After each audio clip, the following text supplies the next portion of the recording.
अतिथि देवो भव। हमारे भारतीय संस्कृति में अतिथि को देव समान समतुल्य माना जाता है।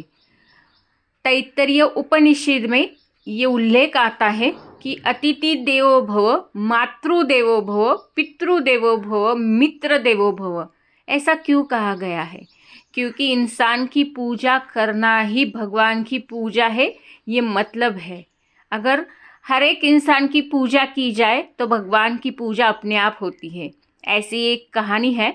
एक राजा था, वो बड़ा ही भला मानस था और उसे शिकार का बहुत ही शौक था। शिकार के साथ साथ वो अपने प्रजा को भी बहुत अच्छी तरह संभालता था, दयावान था, संवेदनशील तो बहुत था। एक दिन ऐसे ही शिकार पर चल पड़ा। घना जंगल था। घने जंगल के कारण वो शिकार में इतना मगन हो गया कि उसे समझ ही नहीं आया दिन से रात कब हो गई। पूरा अंधेरा छाया हुआ था और उसे अकेले ही जंगल में शिकार के लिए जाने का शौक था। अंधेरा छाने के बाद सोचने लगा, अभी मुझे राह नहीं दिखाई दे रही है, रात को तो कहीं रुकना पड़ेगा। वो ढूंढने लगा जंगल में आसरा कि कहाँ रुकना है, रात तो कैसे निकालनी है। और उसे एक कुटिया दिख गई।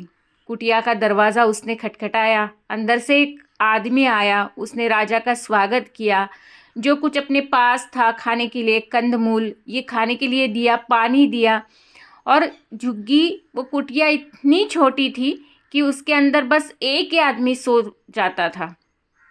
तो उस आदमी ने राजा को सोने दिया अंदर और खुद बाहर सोया कुटिया के।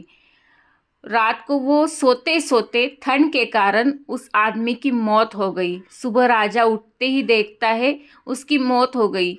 जैसे कि शुरुआत में ही कहा, राजा बहुत संवेदनशील था। राजा के मन को वो बात लग गई कि मेरे कारण इसकी मौत हो गई, अभी मैं क्या करूं, मेरे कारण इसकी मौत हो गई। बस राजा के मन में यही खाया जा रहा था कि अभी मैं क्या करूं।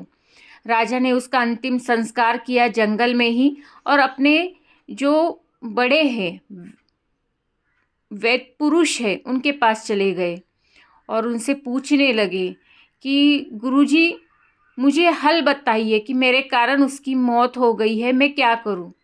गुरुजी ने कहा, आपको सोचने की कोई ज़रूरत नहीं है। वो बहुत ही भला मानस था, परोपकारी था। उसने हमेशा दूसरों को परोपकार करने के लिए अपने आप का त्याग किया है। वो ऐसे घर में जन्म ले चुका है जहाँ भगत वाला परिवार है, जहाँ सारे सुख है, ऐसे परिवार ने उसने जन्म लिया है। आपको चिंता कोई करने की ज़रूरत नहीं है। बस आप भी इसी तरह जैसे प्रजा का आप संभाल करते हैं, प्यार से अतिथि देवो भव करके सबका स्वागत करते हैं, उसी तरह आप जीते जाइए।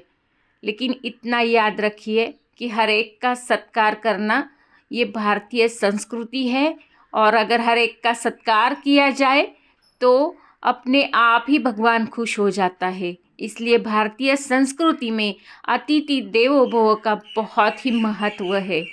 तो अगर ये वीडियो आपको पसंद आए तो निद्रा से जागृति की ओर चैनल को ज़रूर सब्सक्राइब कीजिए, बेल आइकन कॉल को क्लिक कीजिए, कमेंट कीजिए, शेयर ज़रूर कीजिए। इसी तरह निद्रा से जागृति की चैनल को देखते रहिए।